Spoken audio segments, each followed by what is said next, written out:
Welcome, my name's Bryn with Be Young Design, and today I want to talk to you about materials. Bring you through my selection process and basically how I go about looking at materials and selecting them for a project. So if this is your first video with me, you can pause this and go check out my other video all about the new company I'm loving, which it's not endorsed, but it's called Material Bank, and it's where I'm sourcing a lot of my products. Picking materials is hard. It's not easy. The idea sounds fun, yeah, go pick out your materials, but then once you're in it, you're like, oh my god, I'm in this showroom and I have literally 1,000 different tiles to pick from. Where do I even start? So I wanted to make this video because I wanted to show my thought process of getting all these materials, then selecting specific ones, and also why. So this specific project that I'm gonna bring you on is a guest house, and I was the designer on the front house too, which is really nice because I have an idea of how the homeowners work, their sense of style. So this back house is a compact guest house. It's a 1-bedroom, 1-bath. It's only 500 square feet. It's going to be the homeowner's music studio and art studio. So it's kind of a escape for them to get out of the main house, go into their guest house and have this space for creativity, and also double as a guest house for when needed. So since the space is small, what I'm looking at for materials and what you'll see kind of on this board is openness and ways to expand the space. We're also a couple blocks from the beach, which is wonderful, and so I want to give an ode to that coastal feel without being obvious. One thing you'll see in the architecture is this guest house is really focused on form and light. So there's a row of clear story windows on the south and the north facade in order to gain as much natural daylighting as possible. What I wanted to do with that is make the space feel open and expansive, even though it really actually is a pretty compact space. So when you walk in, you don't feel crammed. I wanted views to extend from the main house through the new guest house into the back, into the trees. And so with that, I'm sorry, I'm probably getting a little too much into the actual architectural design, but I'm telling you all this because it kind of goes into what I'm thinking about when I'm selecting the materials. And one of the things I really wanted to focus on are acoustics, because it is going to be used as a music studio, and also shadows and texture and how to play with that. So instead of bringing in a lot of color and fun playness through that, in order to not make it static or boring, I thought it would be fun to play with light. It's unique for a different time of day, for different orientation of the building. So you walk out of the main house onto this ipe deck, and then it flows right into the new space. Because the main house has this older oak light flooring, and then you transition to this ipe. What do we do for the next house? How do we transition that? And we had talked about some sort of maybe wood flooring to match the ipe so it seems like one continuous space. I think that'd be great. The only problem is you now have one wood that is an exterior wood, one that is an interior. That exterior wood is going to weather differently.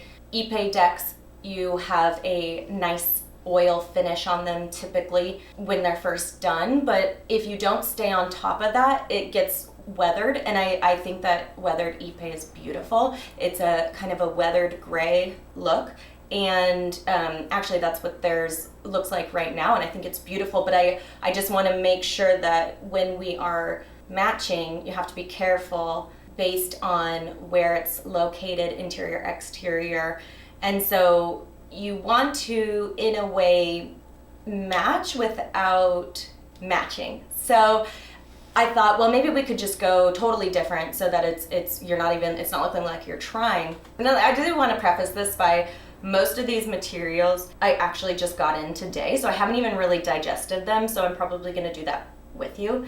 But this is just a luxury vinyl tile, which is pretty inexpensive. The great thing about these are they're waterproof. The cork underlayment, it's soft, which will be good for acoustics, but it still gives you kind of a tile look, because they come in all sorts of, you can get ones that look like wood, you can get ones that look like concrete. This one's more of like a mock concrete. I brought it to the site and put it on the weathered Ipe, and it matched crazy.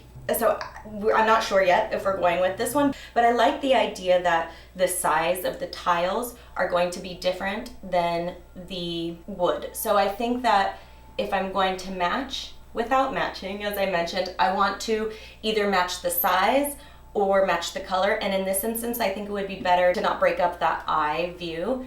I want to match the color, not the size. And again, that color is not going to be perfect, but I'm liking this idea. So these materials I picked up today, and this one I believe is a linoleum, and there's just a difference, and this is why it's so important to get samples instead of just seeing something on the computer, because you need to be able to like feel it, run your finger through it, scratch it even, walk on it. There's a big difference when you're actually looking through materials. So one thing might look beautiful on a screen, and then when you actually get it and you're holding it, it's not beautiful. In the existing house, we have these beautiful walnut cabinetry that we did, and it's warm. It reflects the light beautifully. It has this nice tone to it, a little honey. And we were going back and forth. Should we do the walnut in the new house? But as I've gone through here more and more, I'm thinking I want to separate it a little bit. I think I want your eye to blend a little bit more, and I feel like for that space it just might compact it a little bit too much. So there's a couple good examples here of how one material can look so different, even not even just in the cut, but in the color because of the cut. And it's good to remember that. And so even this, I think I actually like this lighter a little more, but even still I kept feeling like it was a little too dark. And so I've been really gravitating towards this white oak. I feel like it'll reflect light a little bit more, and I think it will blend in really nicely with the whites. And so I keep gravitating a little bit more towards this, or even a white. And I know white cabinets are super common, so it's not like, oh wow, white. It's just, I was thinking a wood would really warm up the space nicely. But this is just a white matte finish, and it would really be seamless if we did something like that. So I think right now, I don't have any decisions, and that's okay. I think the whole idea is narrowing down, playing with different ideas, bringing it to the site. That's really important. Bringing it to the site, holding it in the lights of where it's actually going to be. Another thing, if this is going to be for a wall panel or a vertical surface, hold it and view it in a vertical surface, because materials actually look very different in a horizontal surface versus vertical, which is very interesting. They just take on a new life. What I'm going to do actually is I'm going to have really two concepts. I think I'm going to do a light wood type concept and then a white. For countertops, I did want to do white, and this material, beautiful, it's a quartz, it's in the main house kitchen. I really like this, and I thought maybe we could bring this over to the main house. It has these nice little flecks in it that feel very beachy. They feel very almost like little crushed up sand shells. And then I realized that in my materials library I had this quartz, and it's very, very similar to the other one that we have in the main house, but it has instead of the bigger taupey flakes, it has these littler flakes that have this tiny, tiny hint of blue, and also little flecks of mirror. And I love this idea, because if we run it as a countertop and then just seamlessly run it up as a backsplash for a small kitchen space, it would do a great job at reflecting the sunlight and make a continuous space. So with a small footprint, you really want to keep materials flowing so your eye isn't constantly broken up, because it will make it feel more expansive. Things will kind of blend into one another, which makes things feel bigger. So I love this countertop. We have a single wall kitchen, and above that we have a very high ceiling because we have this butterfly roof, and the high point is right above the kitchen. So since this is a music studio, I wanted to turn that back wall into an acoustic wall where the noise isn't bouncing off there and then bouncing right back into the space. I wanted to achieve that through either a 3-dimensional product or a acoustical felt panel. I looked up quite a few different examples, and I kept gravitating towards that dimensional wood because it can also be kind of an art piece. So I picked out a couple samples, and I haven't really, digested them quite yet. One thing I do want to be careful of, though, with doing that is, as I was saying earlier, is having too much wood. I don't want it to get too dark. Even though it's a light wood, I do want to be cognizant of that. So I love this panel, though. I love the way that straight on, it looks very simple with a nice little cut pattern, but when the light hits it just right, you have those nice shadows. And the lighting is going to be key in this project, and above the cabinetry, I am planning on doing some uplights so that the uplights can play with these shadows. And then in the daytime, you have the the daylighting coming from those clear stories above, which will then play with the shadows, and it basically creates a new design each time. And so I'm really gravitating towards something like this. I just have to then be conscious of how that's going to interact and play with the cabinetry. So as you can see here, they're kind of fighting against each other. So with something like this, it might work better than to have a white cabinet. These are both just a felt, and these are great. I mean, they're just solid colors. You can cut them and morph them into any shape, and so I think that's pretty unique. You can kind of take on your own form, but it's very subtle. This is definitely going to be better for the acoustics than a hard surface. These are still good because it's breaking up the sound patterns, but this is going to absorb more and there'll be less reverberation. So I do like this. And with a white, I like the idea of you almost not seeing it until you do. Where something like this wood one, you see the color right away. So I do like the idea of playing on that. And then this beautiful fabric, and this is a wall covering, which you can put directly on the wall, and right away, that's gonna break up the sound. And so you can do that. But another option could be we place this over some sort of felt, and that'll just, that'll increase it even better.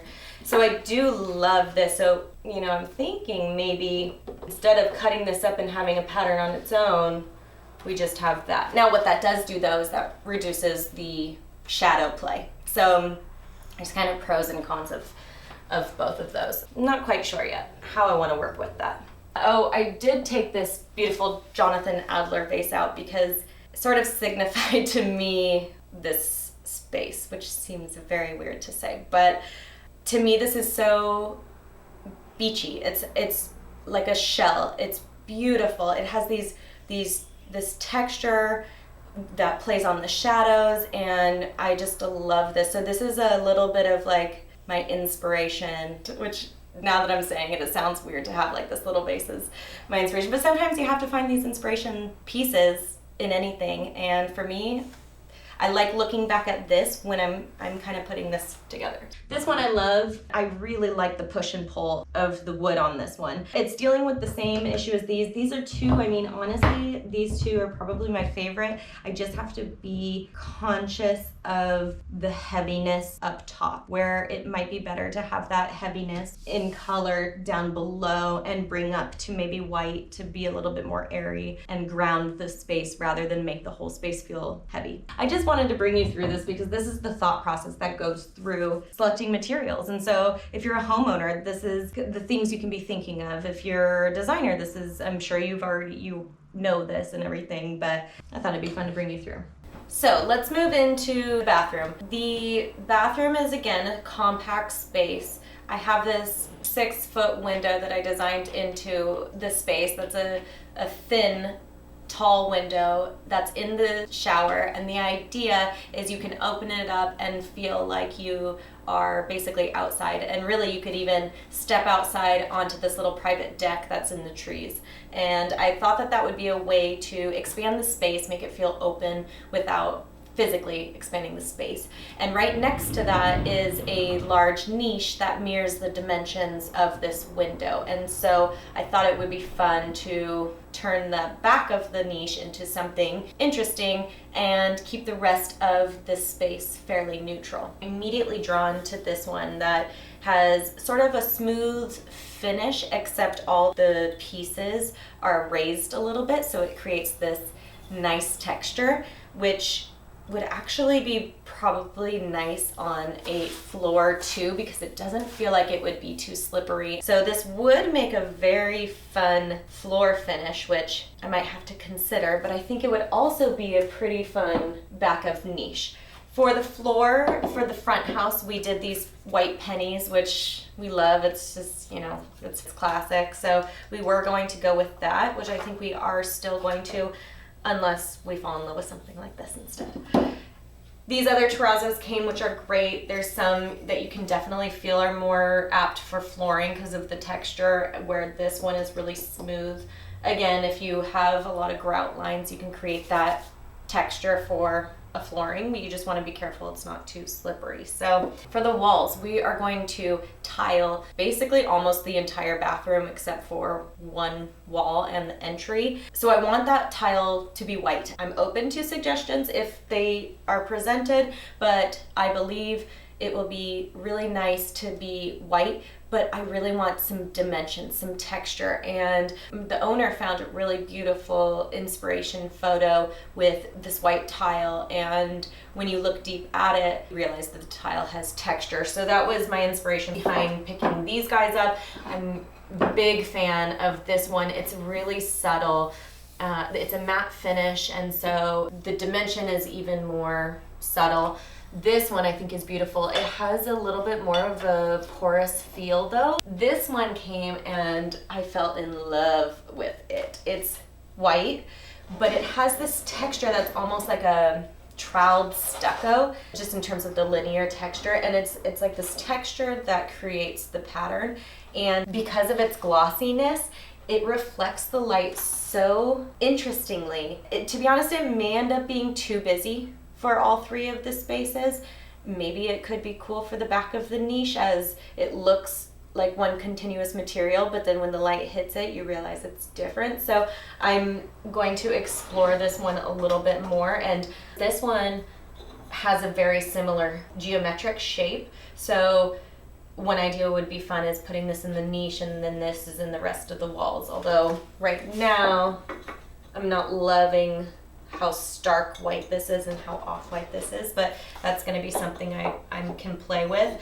This is fun. This is a different geometry, but it has that very consistent line quality, which might be a really fun play. Like I said back with the flooring, sometimes it's nice to match or blend things with one element and not the other. So for example, for this one, blending that linear texture but then mix matching the actual geometry, it could be really interesting. It's something to kind of play around with. When you get materials, hold them with each other. One thing is going to look, colors are so crazy when you hold a white, like I was saying, when you hold a white up to another white, it might turn into a yellow, it might turn into a blue, it might turn into a purple. And that goes into paint samples, paint them big. We can go over that another time. But I also love this one. It has a very, very subtle geometry that I think when all patterned out on a big piece, it could look really beautiful and simple, and then you have something like this as like a focal point. So these are all the things that I'm thinking of and working through when I'm going through materials, and I think that materials can be one of the hardest things. There's lots of questions, and so I just felt as walking through this space and thinking about materials, I think it could help you out. So if you do have questions, feel free to always ask. I'm open to it. Subscribe to my channel. I'm going to be putting together videos like this. I'm going to be walking you through the whole process of this build.